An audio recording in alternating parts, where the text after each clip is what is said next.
I'm Yvette Fielding, and this week I brought my team to a place of opulence and grandeur where a phantom refuses to leave.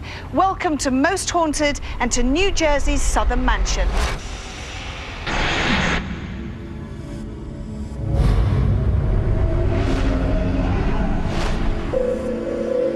In 1863, George Allen, an extremely successful Philadelphia businessman, had the master of 19th century architects, Samuel Sloan, design and build for him what is still the grandest and most significant of all of Cape May's mansions, the Southern Mansion. The house has outrageous carved mouldings, 14-foot gold leaf pier mirrors, elaborate marble fireplaces, original gaslight chandeliers, and a ballroom where Mr. Allen held parties to entertain the elite of Philadelphia. The mansion remained in the Allen family for the next 80 years, when Esther McCure, the last of Allen's direct relatives, passed away in 1946. Her husband, Ulysses, sold the estate with all its furnishings for the pittance of $8,000. Purchased as income-producing property, the building was converted into a boarding house, and immediately a different type of clientele began to occupy the home. Unfortunately, the conversion caused structural weakness, and over the next half-century, little maintenance was administered to the house or its grounds. By the 1980s, the boarding house licence was revoked, and the lack of income meant that the mansion fell into a state of disrepair. Southern Mansion was saved in 1994 and was meticulously restored to its former glory and became the beautiful hotel it is today.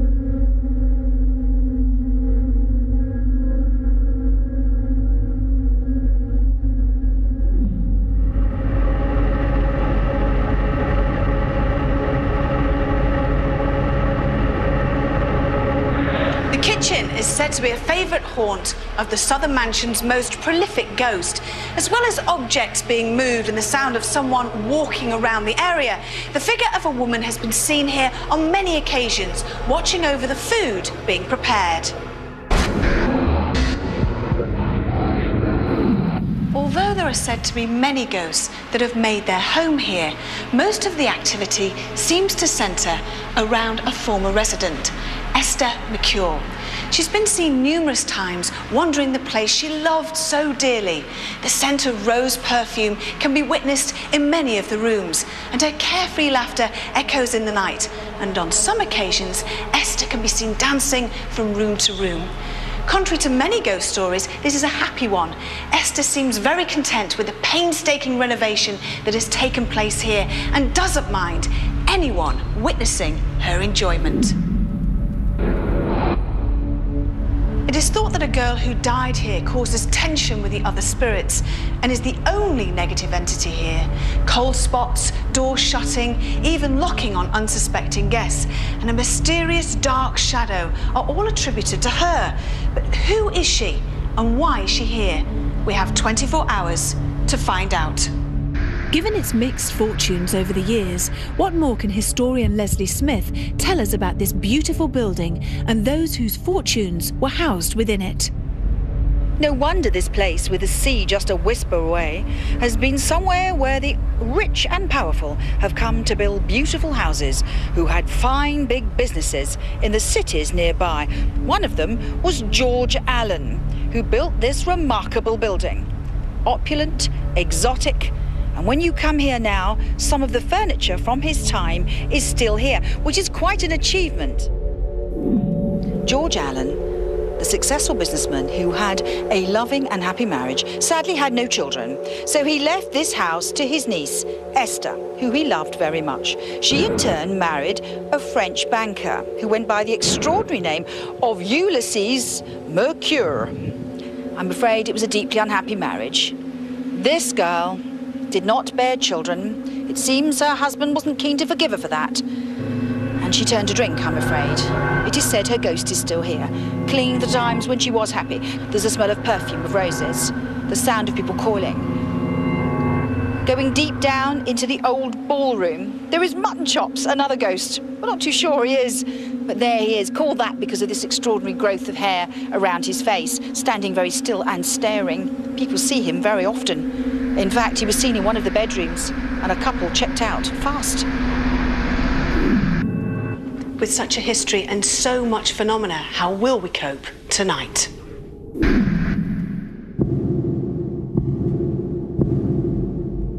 Joined by medium and psychic artist Brian Shepherd, the Most Haunted team prepare to investigate the Southern Mansion. Brian has already sketched what he believes are the spirits that haunt this place. Will we come face to face with these demons over the coming hours of our vigils? I can see a woman, Okay. predominantly a woman, okay? The strength is in her, and I think she can haunt the property. Gosh, did you hear that? That was a breath. I did hear that. Did you hear it?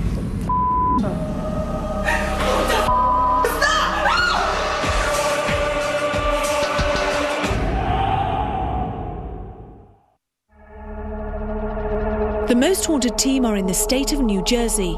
We are here to carry out a paranormal investigation into the reputedly haunted Southern Mansion in the town of Cape May. Now a working hotel, we begin our inspection of Southern Mansion with a lit walk around.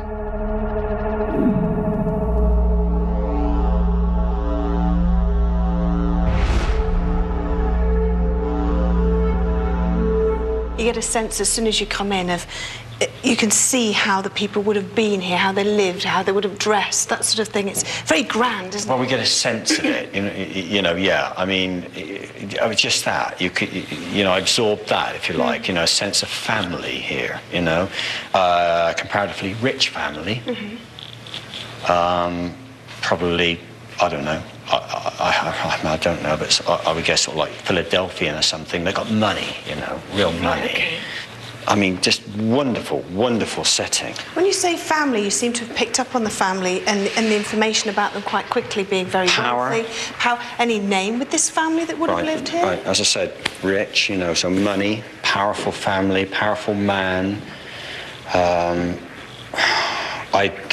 don't think there was, this was probably the first house to be built on this land, I would have thought. Mm-hmm. I'm going to go for the name George. Okay. Okay, as a Christian name, George. Okay. I'm thinking of a surname now.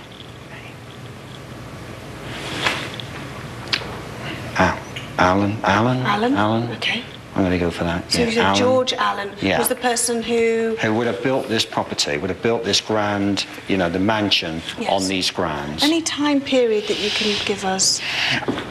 Well, Victorian, so 1800s, mid to late, or late-ish, 1860s, something like that, 1860s, okay. Well, a lot of information there already, Leslie, so, we can reveal as we're going along.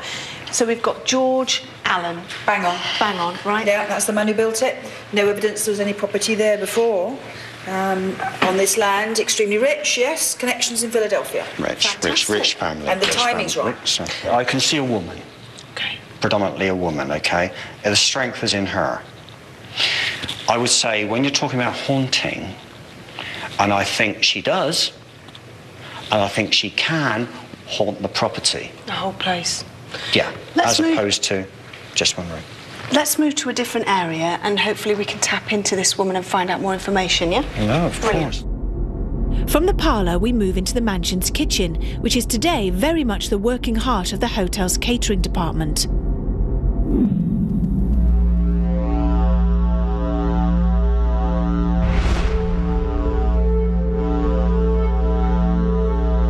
Okay, we're in a modern kitchen environment. Mm-hmm. The strength is once again in the woman of the house. I would say this was a